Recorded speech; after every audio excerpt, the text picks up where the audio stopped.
Hello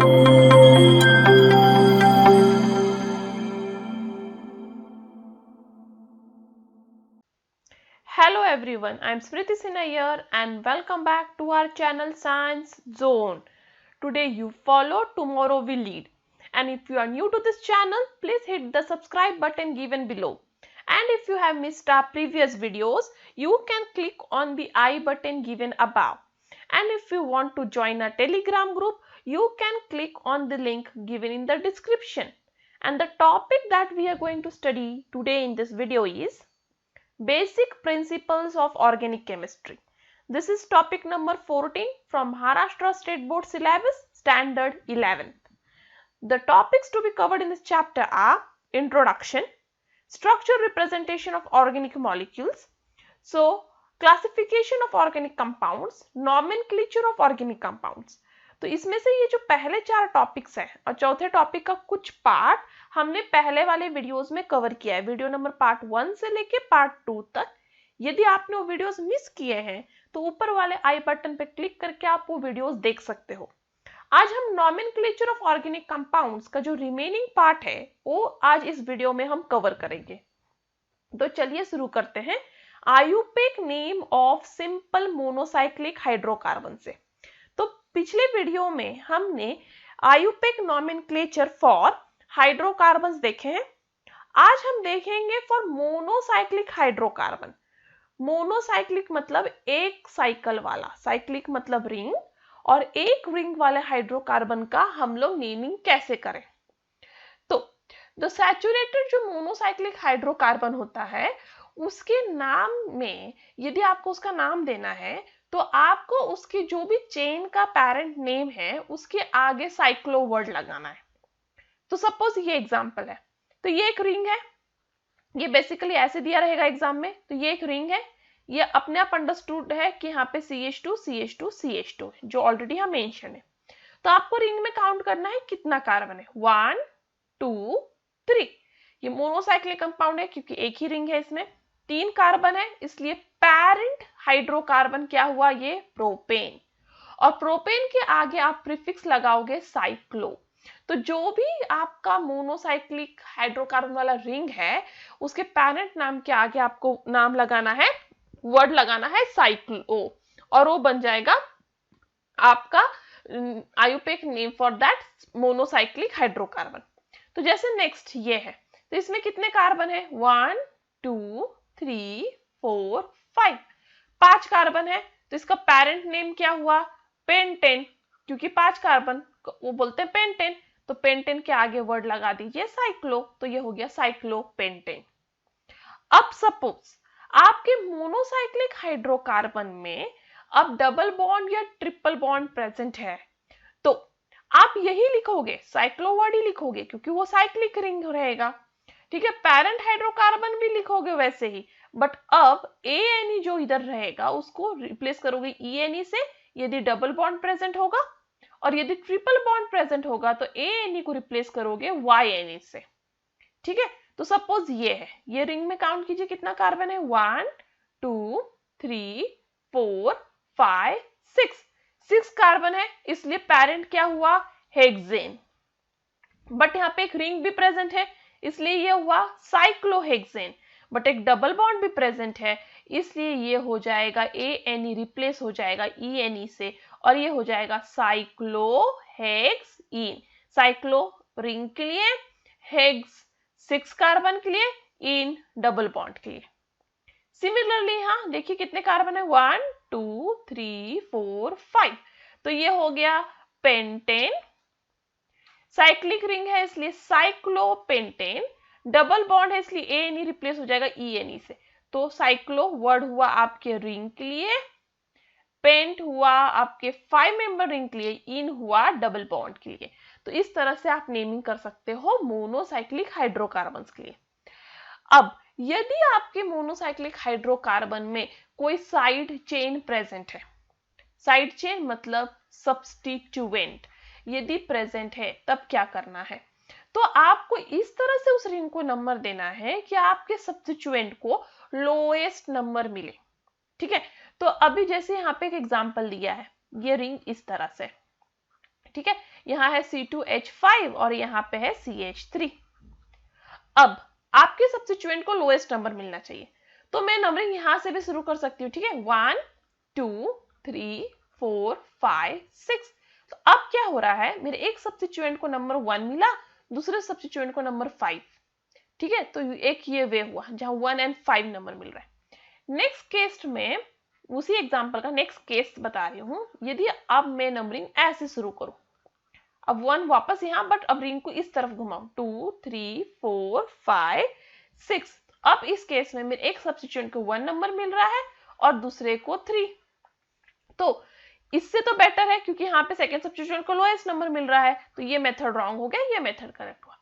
वैसे ही यदि मैं C2H5 से शुरू करूं, मैं अभी तक CH3 से नंबरिंग शुरू कर रही थी, अब C2H5 से 1 2 3, तो इधर भी 1 3 नंबर है, इधर भी 1 3, तो अब मुझे नंबरिंग कहां से शुरू करना चाहिए, C2H5 से या फिर CH3 से। उस केस में आपको देखना है कि आप अल्फाबेटिकली जाए, ठीक है, उस केस में ऐसे प्रॉब्लम जब आए तो आपको अल्फाबेटिकली जाना है। तो ये हुआ इथिल, ये हुआ मिथिल, तो कौन अल्फाबेटिकली के पहले आता है, इथिल, इसलिए इसको लोएस्ट नंबर मिलना चाहिए 1, ठीक है। तो वैसे आप जा सकते हो, एक्चुअली इसमें आपको लॉन्गेस्ट चेन भी देखना होता है, ठीक है, तो अभी आपको अल्फाबेटिकली जाना है, तो ये हुआ इथिल पहले आया इसलिए 1 इधर दोगे और 3 इसको, तो ये हो जाएगा 1 इथिल, ठीक है, 1 इथिल 3 मिथिल साइक्लो क्योंकि रिंग है और 6 मेंबर रिंग है इसलिए हेक्सेन। तो आपको समझ गया होगा सब्स्टिट्यूएंट को नंबरिंग कैसे देना है, इस तरह का नंबरिंग नहीं देना है आपको जहां पे सेकंड सब्स्टिट्यूएंट को ज्यादा नंबर आया, आपको ये भी ध्यान रखना है फर्स्ट सब्स्टिट्यूएंट को लोएस्ट नंबर आया ही, सेकंड सब्स्टिट्यूएंट को भी लोएस्ट नंबर ही आया। यदि दोनों में जब कंपटीशन हो रहा है, जैसे इधर भी 1 3 था इधर भी 1 3 था, आपको अल्फाबेटिकली जाना है और देखना है कौन से सब्स्टिट्यूएंट को लोएस्ट नंबर मिल रहा है। नेक्स्ट केस में देखिए, यहाँ पे भी अभी नंबरिंग वापस मैंने यहां से शुरू किया कि मेरे दोनों सब्स्टिट्यूएंट को लोएस्ट नंबर आया, दैट इज 1 3, ठीक है। अब मुझे कंफ्यूजन है कि मैं इसको 1 करूं और इसको 3 करूं कि इसको 1 करूं और इसको 3 करूं, तो उस केस में वापस आपको अल्फाबेटिकली जाना है। बट यहाँ देखिए, यहाँ पे डाई है, 2 मिथिल है, करेक्ट, और यहाँ एक ही इथिल है, तो कौन सा जो है अल्फाबेटिकली कम है, डाई, डी, ई नहीं, इसलिए ये 1 हो जाएगा अब, ठीक है, ये 1 हो जाएगा अब और ये 3 हो जाएगा, तो ये हो जाएगा आपका 3 पे इथिल है 3 इथिल, 1 पे 2 मिथिल से 1 डाई मिथिल, साइक्लिक रिंग है इसलिए साइक्लो और 6 मेंबर रिंग है इसलिए हेक्सेन। नेक्स्ट केस में यदि आपका रिंग में जो कार्बन है वो कम है और चेन जो है जो सब्स्टिट्यूएंट है उसमें कार्बन ज्यादा है, ठीक है, मैं क्या बता रही हूं, यदि आपके रिंग में कार्बन कम है और आपके सब्स्टिट्यूएंट में कार्बन ज्यादा है, तो उस केस में पेरेंट आपका रिंग नहीं चेन होगा, क्योंकि आपको हमेशा लॉन्गेस्ट चेन देखना है, करेक्ट। तो यहाँ पे देखिए रिंग में कितने कार्बन है, रिंग में 3 कार्बन है, चेन में कितने कार्बन है, चेन में है 6 कार्बन, तो यहाँ पे आपका पेरेंट कौन होगा, 6 कार्बन, दैट इज चेन, और अब रिंग हो जाएगा सब्स्टिट्यूएंट, ठीक है। अब तक हमने क्या देखा था कि रिंग मेन है और सब्स्टिट्यूएंट्स जो है वो छोटे वाले चेन के, बट यदि ऐसे एग्जांपल आए जहां रिंग में कम कार्बन है सब्स्टिट्यूएंट में ज्यादा, तो उस केस में जो चेन है, ओपन चेन है, वो आपका पेरेंट है और रिंग सब्स्टिट्यूएंट है, ठीक है। अब आपको लॉन्गेस्ट चेन ढूंढना है, तो ऑब्वियसली आपका लॉन्गेस्ट चेन तो यही है। अब नंबरिंग में यहां से शुरू करूं कि यहां से शुरू करूं, तो मुझे देखना है कि मेरा सब्स्टिट्यूएंट रिंग को लोएस्ट नंबर मिलना चाहिए, जो मैं यहां से शुरू करूंगी तो मेरे रिंग को लोएस्ट नंबर मिलेगा, और इसलिए मैं यहां से नंबरिंग ना शुरू करके यहां से शुरू करूंगी क्योंकि मेरे रिंग को लोएस्ट नंबर मिलना चाहिए। तो पहले सब्स्टिट्यूएंट के बारे में देखते हैं। सब्स्टिट्यूएंट थर्ड पोजीशन पे इसलिए 3, सब्स्टिट्यूएंट है साइक्लोप्रोपेन, जो सब्स्टिट्यूएंट में हो जाता है प्रोपिल इसलिए साइक्लोप्रोपिल, और 6 मेंबर का चेन है इसलिए हेक्सेन। सिमिलरली नेक्स्ट केस में आप देखिए, बट नेक्स्ट केस में आप देख सकते हैं रिंग में ज्यादा कार्बन है, क्योंकि यहाँ देखिए चेन में कितने कार्बन है, चेन में सिर्फ 3 कार्बन है, रिंग में कितने कार्बन है, रिंग में 6 कार्बन है, तो अब कौन बड़ा है, रिंग, तो अब रिंग मेन है और ये चेन सब्स्टिट्यूएंट है। तो सब्स्टिट्यूएंट कहाँ लगा है, 1 पोजीशन पे, तो आप 1 आइसोप्रोपिल भी लिख सकते हैं। बट यहाँ पे जब एक ही सब्स्टिट्यूएंट हो, कोई भी रिंग पे जब एक ही सब्स्टिट्यूएंट हो, आपको पोजीशन इंडिकेट करने की जरूरत नहीं है, क्योंकि ये सारे पोजीशन सिमेट्रिकल हैं। तो यदि आप सब्स्टिट्यूएंट उधर लिखे या इधर लिखे या इधर लिखे, सारे पोजीशन सेम होंगे, क्योंकि यही 1 कहलाएगा हमेशा। ओके, तो जब भी एक ही सब्स्टिट्यूएंट हो रिंग में, तो आपको पोजीशन इंडिकेट करने की जरूरत नहीं है, क्योंकि वो अपने आप अंडरस्टूड है कि वो 1 ही है। तो आप डायरेक्ट लिखोगे आइसोप्रोपिल ग्रुप है इसलिए आइसोप्रोपिल, साइक्लिक इसलिए साइक्लो, 6 मेंबर रिंग इसलिए हेक्सेन। नेक्स्ट है IUPAC nomenclature of compounds containing 1 और मोर फंक्शनल ग्रुप्स। जब एक या एक से ज्यादा फंक्शनल ग्रुप्स हैं तो क्या करें? उस केस में आपको ये फंक्शनल ग्रुप्स, कुछ फंक्शनल ग्रुप्स, उनके प्रीफिक्स और उनके सफिक्स याद रखने। सफिक्स कब काम आएगा? जब वो functional group parent functional group का काम करेगा, मतलब मेन फंक्शनल ग्रुप का, और प्रीफिक्स काम आएगा जब वो फंक्शनल ग्रुप सब्स्टिट्यूएंट का काम करेगा। ठीक है, तो जब एक से ज्यादा फंक्शनल ग्रुप प्रेजेंट हो तो ऑफ कोर्स एक फंक्शनल ग्रुप पेरेंट होगा और दूसरा होगा सब्स्टिट्यूएंट। तो प्रीफिक्स किसके लिए याद रखना है? जब वो फंक्शनल ग्रुप सब्स्टिट्यूएंट का काम करे, और सफिक्स उसके लिए जब वो फंक्शनल ग्रुप पेरेंट का काम करे। तो CO2H के लिए प्रीफिक्स है कार्बोक्सी और सफिक्स है ओनिक एसिड। CO2R के लिए प्रीफिक्स है अल्कोक्सी कार्बोनिल और सफिक्स है O8। OCl के लिए प्रीफिक्स है क्लोरोकार्बोनिल और सफिक्स है ओलिक क्लोराइड। CONH2 के लिए प्रीफिक्स है कार्बोमाइल और सफिक्स है अमाइड। CN के लिए प्रीफिक्स है साइनो और सफिक्स है नाइट्रिल। CHO के लिए प्रीफिक्स है फॉर्मिल और सफिक्स है एल। CO के लिए प्रीफिक्स है ऑक्सो और सफिक्स है ओन। OH के लिए प्रीफिक्स है हाइड्रोक्सी और सफिक्स है OL। NH2 के लिए प्रीफिक्स है अमाइनो, सफिक्स है अमाइन। ठीक है, बट कुछ फंक्शनल ग्रुप्स हैं जिनमें सफिक्स होता ही नहीं है। ठीक है, वो पेरेंट हो या सब्स्टिट्यूएंट हो, उनमें सिर्फ और सिर्फ प्रीफिक्स ही लगता है। जैसे NO2 जिसको हम नाइट्रो कहेंगे, अब F होगा तो फ्लोरो, Cl होगा तो क्लोरो, Br होगा तो ब्रोमो और I होगा तो आयोडो। ठीक है, जैसे ये OCH3 होगा तो मिथॉक्सी, OC2H5 होगा तो इथॉक्सी, मतलब अल्कोक्सी इन शॉर्ट। अब naming of monofunctional group compounds. Suppose सिर्फ एक ही फंक्शनल ग्रुप प्रेजेंट है। ठीक है, मोनो मींस एक ही फंक्शनल ग्रुप प्रेजेंट है। तब अब आपके पास यहाँ पे एक फंक्शनल ग्रुप प्रेजेंट है, तो आपको याद रखना है कि वापस आपको यहाँ पे लॉन्गेस्ट चेन ही ढूंढना है। इस केस में भी जब एक ही फंक्शनल ग्रुप प्रेजेंट है तभी भी आपको लॉन्गेस्ट चेन ढूंढना है। बट याद रखना है, लॉन्गेस्ट चेन ढूंढते वक्त आपका फंक्शनल ग्रुप उस लॉन्गेस्ट चेन में इंक्लूडेड होना चाहिए। आप लॉन्गेस्ट चेन ढूंढोगे ही, बट आपको साथ ही याद रखना है कि आपका जो फंक्शनल ग्रुप है उस लॉन्गेस्ट चेन में इंक्लूड होना चाहिए, और उस फंक्शनल ग्रुप वाले कार्बन को लोएस्ट नंबर मिलना चाहिए। फॉर एग्जाम्पल यहां से देखते हैं, तो ये एक ही चेन है इसलिए कोई प्रॉब्लम नहीं है, एक ही चेन है ना इसलिए कोई प्रॉब्लम नहीं है। तो नंबरिंग आप यहां से सपोज शुरू करो तो भी आपका फंक्शनल ग्रुप तो लॉन्गेस्ट चेन में इंक्लूडेड है, बट क्या फंक्शनल ग्रुप वाले कार्बन को लोएस्ट नंबर मिला? नहीं। तो आप नंबरिंग वहां से ना शुरू करके आप यहां से शुरू कीजिएगा, 1 2 3 4। तो ये हो जाएगा 4 कार्बन का है, इसलिए ब्यूटेन। ये एसिडिक ग्रुप है और इसमें एसिड के लिए क्या लगाइएगा? सफिक्स। तो सफिक्स में क्या लगेगा? ANE रिफ्लेक्स हो जाएगा OIC एसिड से, तो इसलिए हो जाएगा ब्यूटोनिक एसिड। सॉरी, E रिप्लेस हो जाएगा OIC एसिड से, तो हो जाएगा ब्यूटोनिक एसिड। यहाँ 1 मेंशन करने की जरूरत नहीं। जब भी आपको कोई फंक्शनल ग्रुप 1 पोजीशन पे हो तो आपको 1 मेंशन करने की जरूरत नहीं है। वो अंडरस्टूड है कि आपका फंक्शनल ग्रुप 1 नंबर पे ही है। ब्यूटानिक एसिड मतलब आपका CO2H 1 नंबर पे है। नेक्स्ट ये वाला इसमें देखिए, तो इस कार्बन को ऑफ कोर्स आप 1 नंबर दीजिएगा क्योंकि वो मेन है, 3 कार्बन का कंपाउंड है इसलिए प्रोपेन। और CN के लिए सफिक्स क्या है आपका? CN के लिए आपका सफिक्स है नाइट्राइल, तो यहाँ पे हो जाएगा प्रोपेन नाइट्राइल। यहाँ पे भी 1 मेंशन करने की जरूरत नहीं है, ये अपने आप अंडरस्टूड है कि आपका नाइट्राइल 1 पोजीशन पे है। नेक्स्ट केस में देखिए आप नंबरिंग यहां से शुरू कर सकते हैं या फिर यहां से। मैं नंबरिंग यहां से शुरू करना पसंद करूंगी ना कि यहां से, क्योंकि मेरा फंक्शनल ग्रुप है कार्बोनिल जिसको लोएस्ट नंबर मिलना चाहिए।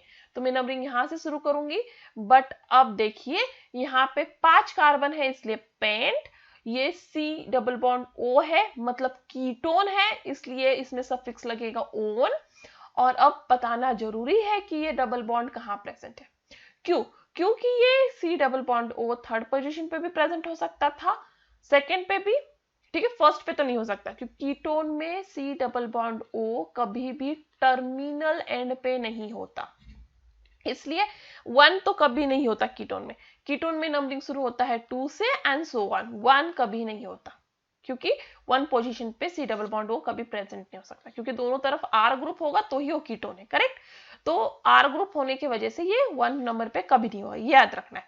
बट इस केस में आपका ketone C double bond O 2 पे भी हो सकता था, 3 पे भी, बट अभी 2 पे है इसलिए आपको बताना होगा पेन टू ओन, इसलिए यहाँ नेसेसरी है 2 मेंशन करना। नेक्स्ट केस में वापस लॉन्गेस्ट चेन ढूंढिए, 1 2 3 4।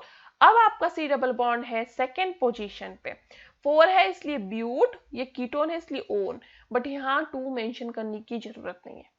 क्यों? क्यों नहीं जरूरत है? क्योंकि दो ही पॉसिबिलिटी है, या तो आपका double bond C double bond O इधर है या फिर आपका C डबल बॉन्ड O इधर है, करेक्ट। कॉर्नर्स पे तो C डबल बॉन्ड O नहीं हो सकते कीटोन्स में, ये मैंने बताया है। तो या तो इधर है या तो ये इधर है। इधर भी होगा तो भी आप नंबरिंग यहां से शुरू कीजिएगा क्योंकि आपके C डबल बॉन्ड O को लोएस्ट नंबर मिलना चाहिए। तो आप इधर से कीजिए कि इधर से कीजिए, आपके C डबल बॉन्ड O को 2 ही नंबर आएगा, इसलिए यहाँ 2 मेंशन करने की जरूरत नहीं है, इसलिए ये हो गया ब्यूट ओन। अब यदि कुछ फंक्शनल ग्रुप्स ऐसे होते हैं जिनमें सफिक्स नहीं होता, उस केस में उस फंक्शनल ग्रुप को सिर्फ प्रीफिक्स से डिनोट किया जाता है, ठीक है। तो वो अल्केन जो भी पैरेंट अल्केन होगा उसके नाम के आगे सिर्फ और सिर्फ प्रीफिक्स यूज किया जाएगा।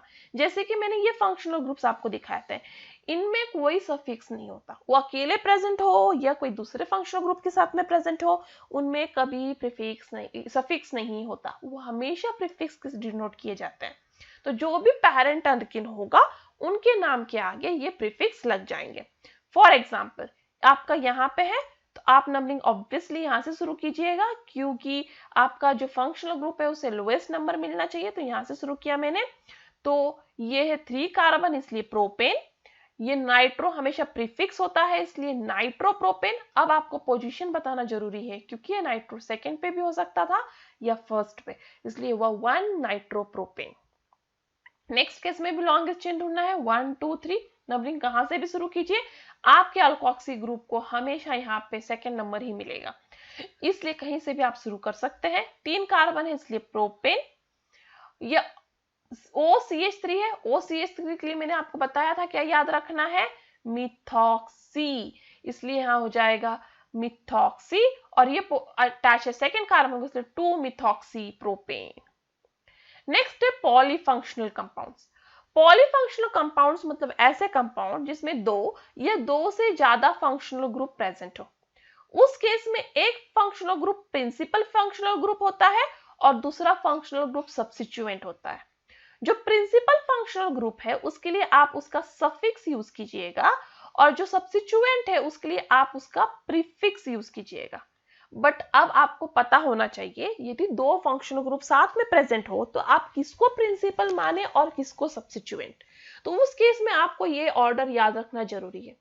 सपोज आपके इसमें एसिड और कीटोन दोनों प्रेजेंट है तो ऑफ कोर्स एसिड है आपका प्रिंसिपल और कीटोन है आपका सब्स्टिट्यूएंट, ठीक है। सपोज आपके इसमें ईस्टर और एल्कीन दोनों प्रेजेंट है तो ईस्टर है आपका पैरेंट और अल्कीन है सब्स्टिट्यूएंट, इसके लिए आपको ये जो सीक्वेंस है वो बाय हार्ट करना होगा। अब हम चलते हैं IUPAC rule for mono and polyfunctional compounds. तो एज यूजुअल आपको always longest carbon chain find out करना है, साथ ही याद रखना है कि उस लॉन्गेस्ट कार्बन चेन में आपका प्रिंसिपल फंक्शनल ग्रुप या फिर पैरेंट चेन प्रेजेंट होना चाहिए। मतलब यदि लॉन्गेस्ट कार्बन चेन आपने ढूंढा, उस लॉन्गेस्ट कार्बन चेन में यदि 2 फंक्शनल ग्रुप प्रेजेंट है तो सपोज आपके कार्बन गिवन कार्बन कंपाउंड में दो फंक्शनल ग्रुप प्रेजेंट है, एक ब्रांच है और एक लॉन्गेस्ट चेन में। तो आपको याद रखना है कि आपको ऐसा लॉन्गेस्ट चेन ढूंढना है जिसमें आपका main principal functional group present है, क्योंकि बाकी दूसरा जो सब्स्टिट्यूएंट फंक्शनल ग्रुप है वो सब्स्टिट्यूएंट है, लॉन्गेस्ट चेन में नहीं काउंट होगा तो भी चलेगा। ठीक है, नेक्स्ट, आपका जो पैरेंट हाइड्रोकार्बन है उसके नाम को आपको सफिक्स से मॉडिफाई करना है ऑफ प्रिंसिपल फंक्शनल ग्रुप। तो प्रिंसिपल फंक्शनल ग्रुप का ही सफिक्स आप आपके पैरेंट हाइड्रोकार्बन में लगाओगे, बाकी जो सब्स्टिट्यूएंट फंक्शनल ग्रुप है उसका आप प्रीफिक्स लगाओगे, ना कि सफिक्स। ठीक है, अब name of other functional group वो लगेगा एज प्रीफिक्स। आपको याद रखना होगा कि आपके सब्स्टिट्यूएंट फंक्शनल ग्रुप को भी लोएस्ट नंबर मिले। ठीक है, और यदि आपके कंपाउंड में CO2R या COCl या CONH2 या CN या CHO प्रेजेंट है तो ऑब्वियसली ये ग्रुप्स हमेशा टर्मिनल एंड पे प्रेजेंट होते हैं, इसलिए ये ऑलवेज C1 कार्बन ही कहलाते हैं और वो मेंशन करना जरूरी नहीं होता, क्योंकि ये ग्रुप्स हमेशा टर्मिनल एंड पे होते हैं, ये कभी बीच में नहीं आ सकते, और इसलिए इनके लिए आपको CU1 मेंशन करने की जरूरत नहीं है। चलिए अब हम कुछ एग्जांपल देखते हैं। Write IUPAC names of following structure. अब आपके पास ये पहला स्ट्रक्चर है जिसमें आप देख सकते हो आपके पास दो फंक्शनल ग्रुप है। पहला है ये कार्बोनिल, ऑफ कोर्स ये कीटोन है क्योंकि इसके एक तरफ एक R है और उसकी दूसरी तरफ R' है, तो इसलिए कीटोन है। तो और एक OH है, दैट इज हाइड्रोक्सी। अब देखिए, आपको अब देखना है अल्कोहल भी है और कीटोन भी है। पहले एग्जांपल में क्या क्या है आपके पास अल्कोहल है और कीटोन है। तो अब हम अपने सीक्वेंस की तरफ चलते हैं और ध्यान में लाते हैं कि कौन ज्यादा बड़ा है। देखिए यहाँ कीटोन बड़ा है अल्कोहल से, करेक्ट, कीटोन बड़ा है अल्कोहल से, इसलिए मेन पैरेंट या प्रिंसिपल फंक्शनल ग्रुप यहाँ क्या होगा, कीटोन। तो यहाँ कीटोन मेरा प्रिंसिपल है, अल्कोहल मेरा सब्स्टिट्यूएंट है। ठीक है, तो अब मुझे लॉन्गेस्ट चेन फाइंड आउट करना है इस तरह से कि मेरे प्रिंसिपल फंक्शनल ग्रुप को लोएस्ट नंबर मिले। ठीक है, तो मैं नंबरिंग कहां से शुरू करूं, ये मेरा क्वेश्चन है। तो यदि मैं नंबरिंग यहां से शुरू करूं तो भी इसको 3 नंबर मिल रहा है, यदि मैं नंबरिंग यहां से शुरू करूं तो भी इसे 3 नंबर ही मिल रहा है। तो अब वापस कंफ्यूजन, अब नंबरिंग कहां से शुरू करूं, दोनों केस में 3 आ रहा है मेरा प्रिंसिपल, तो उस केस में आपको देखना है आपका जो सेकंड फंक्शनल ग्रुप है उसको लोएस्ट नंबर मिले। तो यदि मैं नंबरिंग यहां से शुरू कर रही हूं तो मेरे सेकंड फंक्शनल ग्रुप को, यदि नंबरिंग यहां से शुरू करूंगी तो मेरे सेकंड फंक्शनल ग्रुप को ज्यादा नंबर मिलेगा, जो रॉन्ग है। इसलिए मैं नंबरिंग यहां से शुरू करूंगी जहां मेरे जो सेकेंड फंक्शनल ग्रुप है उसे भी लोएस्ट नंबर मिलेगा, और इस केस में अब ये हो जाएगा, देखिए पैरेंट 5 कार्बन का है इसलिए हो जाएगा पेंट।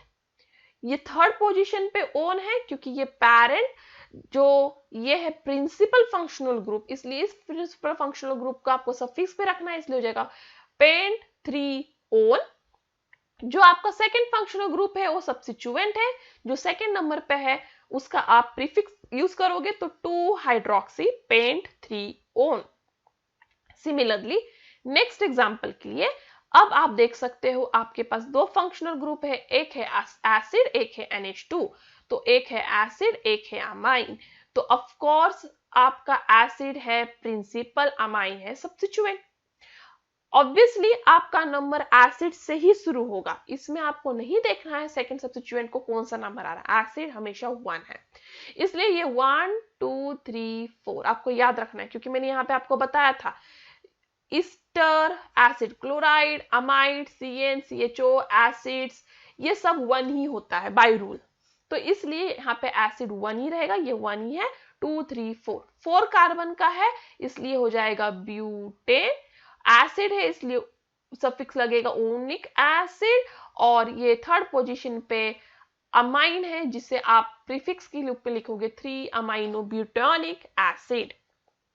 थर्ड एग्जांपल है जिसमें वापस दो फंक्शनल ग्रुप है, तो दोनों भी सेम फंक्शनल ग्रुप है, तो ऑब्वियसली आपको इस तरह से नंबरिंग देना है कि एटलीस्ट एक को लोवेस्ट नंबर मिले, तो आप नंबरिंग यहां से शुरू कीजिएगा 1 2 3, करेक्ट। तो ये हो जाएगा, एक अल्कोहल होगा ठीक है, एक ऑल हो जाएगा, एक प्रिंसिपल कहलाएगा और दूसरा कहलाएगा सब्स्टिट्यूएंट। तो ये हो जाएगा 3 कार्बन है, ठीक है। तो यहाँ पे कितने कार्बन है आपके पास, यहाँ पे आपके पास है 3 कार्बन, करेक्ट। तो 3 कार्बन है, इसलिए ये हो जाएगा आपका प्रोपेन, ठीक है। 1 पोजीशन पे OH है इसलिए प्रोपेन 1 ऑल, और सेकेंड कार्बन पे आपके पास हाइड्रोक्सी इसलिए 2 हाइड्रोक्सी प्रोपेन 1 ऑल। और ये फोर्थ वाला जो है आपका होमवर्क है, जो आप मुझे कमेंट बॉक्स में कमेंट करके इसका नाम बताइएगा। नेक्स्ट है IUPAC nomenclature for substituted benzene. Substituted benzene के लिए नेम कैसे करना है। तो पहला है मोनो सब्स्टिट्यूटेड बेंजीन, ऐसे बेंजीन जिनके पास सिर्फ एक ही सब्स्टिट्यूशन है। तो बेंजीन बेसिकली है क्या, तो बेंजीन है आपका ये नॉर्मल रिंग, इसे हम बेंजीन कहेंगे, करेक्ट। अब इसके ऊपर कहीं पे भी सब्स्टिट्यूशन आ जाए तो हो जाएगा मोनो सब्स्टिट्यूटेड। तो उस केस में जो भी सब्स्टिट्यूशन है उसको आपको बेंजीन के आगे लगाना है। जैसे यहाँ पे क्लोरीन सब्स्टिट्यूटेड है तो ये हो जाएगा क्लोरोबेंजीन, यहाँ पे नाइट्रो सब्स्टिट्यूशन है तो नाइट्रोबेंजीन, ब्रोमीन सब्स्टिट्यूशन है तो ब्रोमोबेंजीन, आयोडीन सब्स्टिट्यूशन है तो आयोडोबेंजीन, और टर्शियरी ब्यूटिल सब्स्टिट्यूशन है टर्शियरी ब्यूटिल बेंजीन। सबसे सिंपल, ठीक है। बेंजीन के आगे सिर्फ उस सब्स्टिट्यूएंट का नाम लगाइए। अब कुछ सब्स्टिट्यूएंट वाले जो बेंजीन्स हैं उनको कोई कॉमन नेम से जाना जाता है, और वो कॉमन नेम याद रखना बहुत ही इंपॉर्टेंट है, क्योंकि ज्यादातर क्वेश्चंस उनके कॉमन नेम से ही पूछा जाता है। तो जैसे ये एक्चुअली क्या कहलाएगा, ये एक्चुअली कहलाएगा मिथिल बेंजीन, क्योंकि मिथिल सब्स्टिट्यूएंट है, बट इसका कॉमन नेम है टोलिन। आपको याद रखना होगा, क्योंकि एग्जाम में ऐसा आता है toluene reacts with so and so, तो आपको पता होना चाहिए टोलिन है क्या, ठीक है। अब जैसे ये है अमाइनो ग्रुप लगा हुआ है बेंजीन पे इसलिए हुआ अमाइनो बेंजीन, बट इसका कॉमन नेम है एनिलीन। तो आपको कॉमन नेम याद रखना जरूरी है। जैसे यहाँ हाइड्रोक्सी बेंजीन पे लगा है तो hydroxy benzene, but common name क्या है, फिनॉल। अब OCH3 बेंजीन पे लगा है तो methoxy benzene, but common name है एनिसोल। अब यहाँ पे दूसरा इसको बेंजीन के नाम से कुछ नहीं है, CHO बेंजीन पे लगा है तो बेंजाल्डिहाइड, क्योंकि बेंजीन और एल्डिहाइड इसलिए बेंजाल्डिहाइड, बेंजीन और एसिड इसलिए बेंजोइक एसिड। तो ये कॉमन नेम से याद रखना बहुत ही इंपॉर्टेंट है। अब नेक्स्ट केस में यदि आपका जो चेन है वो बेंजीन से बड़ा है, मतलब बेंजीन में कितने कार्बन होते हैं, 6, यदि 6 कार्बन से बड़ा है आपका सब्स्टिट्यूएंट वाला चेन, तो ऑब्वियसली बेंजीन रिंग अब आपका सब्स्टिट्यूएंट बन जाएगा और ये बन जाएगा parent, similar as cyclo compound, जैसे अभी हमने थोड़ी देर पहले देखा था। तो आपको याद रखना है यदि 6 कार्बन से ज्यादा है आपका चेन तो ये है आपका पैरेंट और ये बेंजीन बन जाएगा आप सब्स्टिट्यूएंट। तो पैरेंट में देखिए आपको याद रखना है कि आपके सब्स्टिट्यूएंट को लोएस्ट नंबर मिले, इसलिए मैंने नंबरिंग यहां से शुरू किया है ना कि यहां से, क्योंकि यहां से बेंजीन को कम नंबर मिलता, यहाँ लोएस्ट नंबर मिलना चाहिए, इसलिए मैं यहां से नंबरिंग शुरू करूंगी। तो ये हो जाएगा 1 2 3 4 5 6 7, 7 कार्बन है इसलिए हेप्टेन, और सेकंड पोजीशन पे फिनिल है, फिनिल नाम से ही सब्स्टिट्यूएंट कहा जाएगा बेंजीन का, तो 2 फिनिल हेप्टेन। नेक्स्ट केस में भी आप देखिए बेंजीन 6 है और ये कार्बन कितना है देखते हैं कि बेंजीन वाले कार्बन को लोएस्ट मिलना चाहिए, 2 3 4 5 6, ये भी 6 है बेंजीन भी 6 है, तो अब कॉम्पिटिशन है, अब कौन जीते, अब बेंजीन जीतेगा। जब ये भी 6 है सब्स्टिट्यूएंट भी 6 है तो बेंजीन जीतेगा, इसलिए ये हो जाएगा बेंजीन और उसके सब्स्टिट्यूएंट है 6 चेन का, इसलिए हेक्सिल बेंजीन। नेक्स्ट केस में आपको याद रखना है यदि बेंजीन के साथ साथ फंक्शनल ग्रुप भी प्रेजेंट है, ठीक है, बेंजीन के साथ साथ यदि फंक्शनल ग्रुप भी प्रेजेंट है तो फंक्शनल ग्रुप वाले कार्बन को लोएस्ट नंबर मिलना चाहिए, ठीक है। फंक्शनल ग्रुप भी प्रेजेंट हो बेंजीन के साथ साथ तो क्या होगा, फंक्शनल ग्रुप वाले कार्बन को लोएस्ट नंबर मिलेगा। तो यहाँ पे ये देखिए नंबरिंग आप ऐसे भी कर सकते थे जहां फिनील को लोएस्ट नंबर मिलेगा, बट ये रॉन्ग मेथड है, क्योंकि ये आपका फंक्शनल ग्रुप है इसलिए इस कार्बन को लोएस्ट नंबर मिलना चाहिए, इसलिए आप यहां से नंबरिंग शुरू कीजिएगा। तो 1 2 3, तो ये हो जाएगा 1 क्लोरो 3 फिनील प्रोपेन, 3 कार्बन है इसलिए प्रोपेन। अब मुझे क्वेश्चन था कि मैं किसको पहले लिखूं, तो ऑब्वियसली 1 क्लोरो पहले आएगा, ठीक है। और फिर 3 फिनिल, क्योंकि हमको अल्फाबेटिकली जाना है तो C पहले और फिर P। नेक्स्ट इसमें OH और फिनिल सब्स्टिट्यूएंट है, तो OH जो है वो मेन फंक्शनल ग्रुप है और ये एक ही कार्बन है इसलिए ऑफ कोर्स मीथेन है, बट ये मेन फंक्शनल ग्रुप इसलिए हो जाएगा मीथेऑल और फिनिल सब्स्टिट्यूएंट है फिनिल मिथेनॉल। वापस आपका फंक्शनल ग्रुप है कीटोन और फिनिल सब्स्टिट्यूएंट है इसलिए 1 फिनिल इथेनॉल, जिसको एसिटोफिनॉन कॉमन नेम है। ठीक है, अभी डाई सब्स्टिट्यूटेड वाले बेंजीन डेरिवेटिव्स, ऐसे बेंजीन रिंग जिसमें अब 2 सब्स्टिट्यूएंट्स हैं, पहले एक देखा था अब 2 सब्स्टिट्यूएंट्स हैं, तो उस केस में कॉमन नेम जो है वो ऑर्थो मेटा पैरा से दिखाया जाता है। तो मैं बताती हूँ ऑर्थो मेटा पैरा पोजीशंस होते क्या हैं। यदि ये आपका पहला सब्स्टिट्यूएंट है, ऑर्थो मेटा पोजीशन सिर्फ और सिर्फ बेंजीन रिंग में नहीं दिखाया जा सकता, वो तभी दिखाया जा सकता है जब सब्स्टिट्यूएंट प्रेजेंट हो। याद रखिए, ओनली बेंजीन रिंग में यदि टीचर ने पूछा ऑर्थो मेटा पैरा कहाँ है तो नहीं होता, क्योंकि बेंजीन रिंग सिर्फ हो तो उसके सारे पोजीशन सेम होते हैं, सारे पोजीशंस इक्विवेलेंट होते हैं। बट यदि एक सब्स्टिट्यूएंट प्रेजेंट हो उस केस में ऑर्थो मेटा पैरा दिखाया जाता है। तो सब्स्टिट्यूएंट के दोनों करीब वाले कार्बन हुए ऑर्थो, उससे थोड़े दूर वाले हुए मेटा और फिर पैरा। तो कोई भी सब्स्टिट्यूटेड बेंजीन में ऑर्थो 2 होते हैं, मेटा 2 होते हैं और पैरा 1 होता है। तो सबसे जो दूर है वो सब्स्टिट्यूएंट से पैरा, जो उसके करीब है वो ऑर्थो, जो उससे बीच में हो मेटा। यदि सब्स्टिट्यूएंट सपोज, अब मैंने ऊपर दिखाया इसलिए ठीक है, अब सब्स्टिट्यूएंट सपोज मैं इस पोजीशन पे लगा दूं, तब ऑर्थो मेटा पैरा कौन, ऑब्वियसली जो उसके करीब है वो ऑर्थो, जो उससे थोड़े दूर है वो मेटा, अब पैरा। देखिए वो पोजीशन कैसे रोटेट हो गया, ये आपका सब्स्टिट्यूएंट इधर आ गया तो पोजीशन भी एक एक पोजीशन से हिल गया। तो बेसिकली आपको क्या करना है, आपको सब्स्टिट्यूएंट वाला कार्बन देखना है बेंजीन पे, उसके नेक्स्ट वाले दोनों कार्बन ऑर्थो, उसके नेक्स्ट है मेटा और उसके नेक्स्ट है पैरा।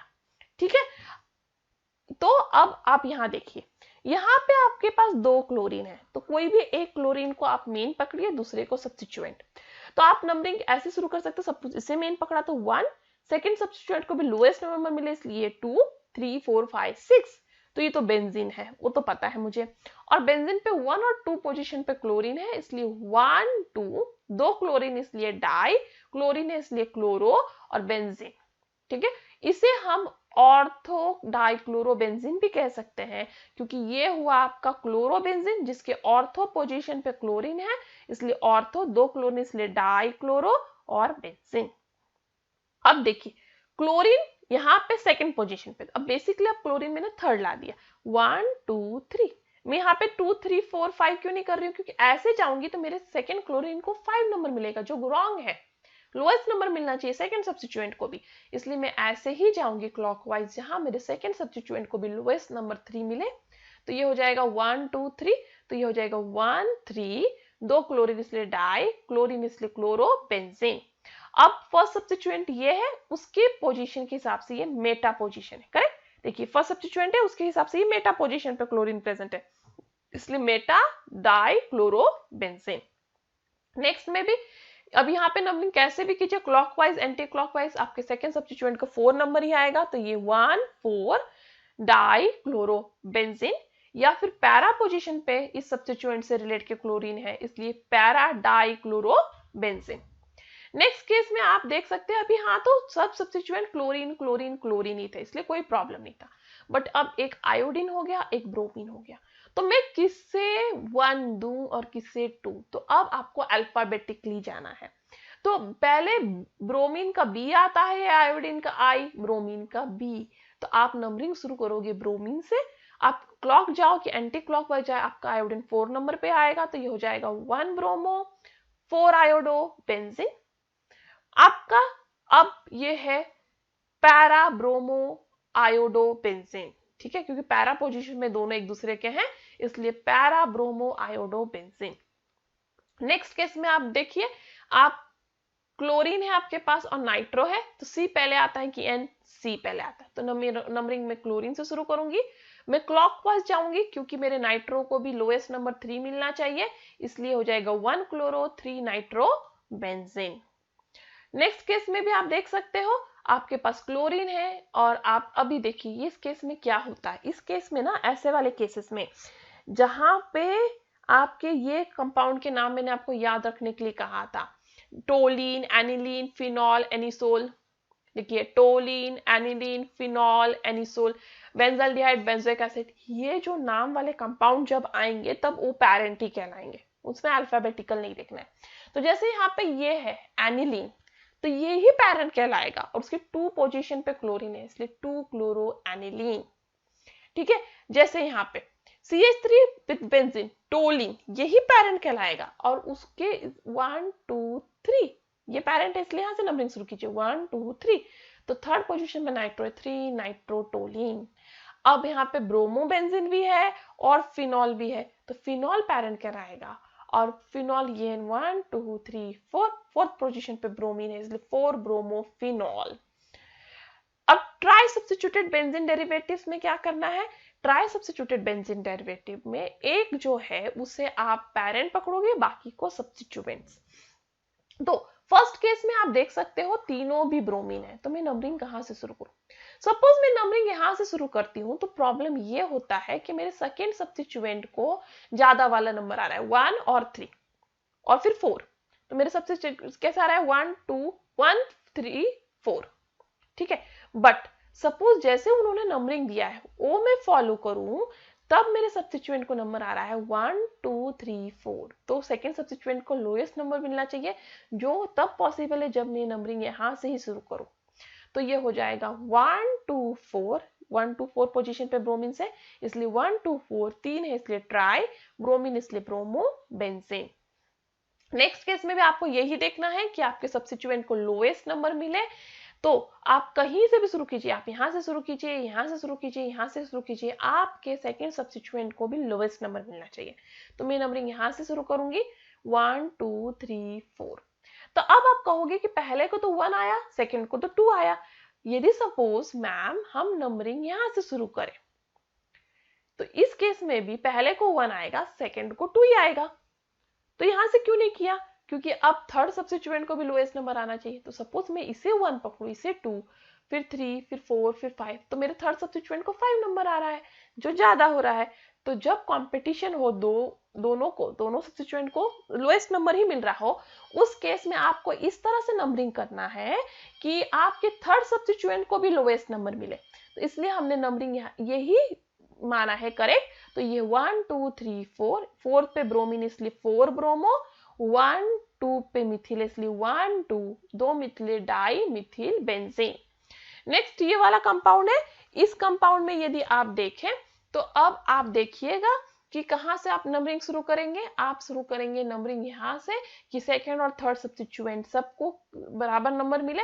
तो ये 1 2 3 4, तो अब आपका जो है आप देखोगे 2 नाइट्रो ग्रुप है, इसलिए 2 और 4 डाई नाइट्रोबेंजीन हुआ और 1 पोजीशन पे क्लोरीन, तो 1 क्लोरो 2 4 डाई नाइट्रोबेंजीन।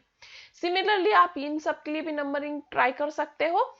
तो आप देख सकते हो यहाँ पे नाइट्रो जो है फोर्थ पोजीशन में, आपको अल्फाबेटिकली जाना है। ओके, तो ये 1 हो गया, ये 2, ये 3, ये 4। मैंने नंबरिंग यहाँ से क्यों शुरू किया है कि मेरे थर्ड सब्स्टिट्यूएंट को भी लोएस्ट नंबर मिले। आप नंबरिंग यहाँ से शुरू करके देखिए, आपके थर्ड सब्स्टिट्यूएंट को बड़ा नंबर मिलता है, इसलिए मैंने नंबरिंग यहाँ से शुरू किया है। अल्फाबेटिकली लिखिए, सी पहले आता है इसलिए 2 क्लोरो, फिर एम आता है इसलिए 1 मिथिल, फिर एन आता है इसलिए 4 नाइट्रोबेंजीन।